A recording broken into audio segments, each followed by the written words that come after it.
anime, something I practically live for. My favorite? Hetalia. More specific, Hetalia Access Powers. My favorite character? Canada. He's adorable and seemingly so innocent and sweet. You would think he would never hurt anyone. Or at least, that's what I had always thought.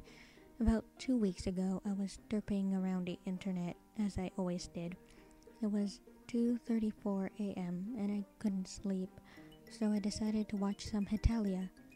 I saw there was a new episode that had just been released a little over an hour ago. I found it strange, because usually I would be notified when a new episode came out. But I didn't think much of it, probably just a glitch. I clicked on the video and it took me to the episode. The thumbnail was Canada. I got excited. The episode was titled, Remember My Name Now. I blinked a few times. That was a really strange name for a Hetalia episode. I clicked play. The usual dramatic intro played first, instead of a quick clip playing first. Once the intro ended, the screen went black for a moment.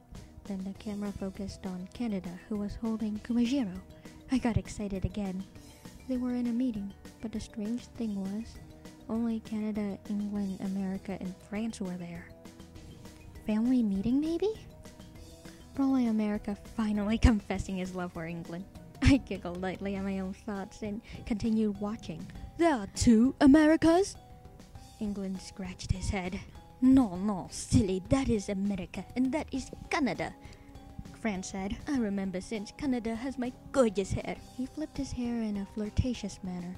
A big irk mark appeared on Canada's head, which is really unusual for him. He slowly rose up from the table, where they were all sitting, the rest of them looking at him. Why can't you ever remember who I am? Canada growled. Kumajiro looked up and blinked. Who are you? A demonic aura came from Canada, which is also very unusual. I smiled. This must be the episode where Canada finally tells them all off. I got really excited then. Canada reached into his pocket, revealing a large knife. England, America, and France all looked terrified. This episode was so strange. Nothing like the rest of them. I didn't want to watch any more of it. I paused it and clicked on the X browser, but it popped back up. At the exact same place I had paused it. I continuously pressed X, and the same thing happened over and over again.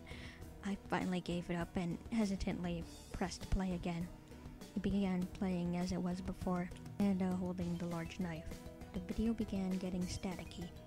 It got very blurry and began fading in and out, and having rather faint audio. Could hardly make out the words anyone was saying anymore. I heard 2 words, remember and kill. The video slowly faded to black, as if it were over. Just as I was about to close the tab, the video popped back up. My eyes widened. It was no longer blurry or staticky at all. America, England, and France were all on the floor, dead. The entire room was splattered in blood. Kumajiro sat on the table, also covered in blood, but he was still alive. Canada stood over them, panting and holding the bloody knife in his hand. He dropped the knife and turned to Kumajiro. Do you know who I am? He asked him in his normal shy and quiet tone of voice. Kumajiro nodded. You are Canada. Canada smiled adorably and picked Kumajiro up. Let's give you a bath. Then I will take one. Kumajiro nodded. Canada suddenly gazed into the camera, looking so cute. I almost squealed, though I was terribly disturbed. Do you remember my name, bitch? He said as the camera faded out and the normal credits played. I slowly pressed X on the browser. It closed right away. I looked at my desktop wallpaper. It was a cute picture of Canada and Kumajiro eating pancakes. I didn't know what to think of that, whether to be disturbed or not. I opened Google and did research on the episode. There were no results. I checked everywhere. I just could not find any articles or pictures on it. Maybe it was too early. I left it alone. I closed out of my browser again. The wallpaper had changed. The picture was me, looking just as I did at the very moment, except there was a knife through my neck, and the bottom, in capital white letters, it said, Now, do you remember my name, Beck?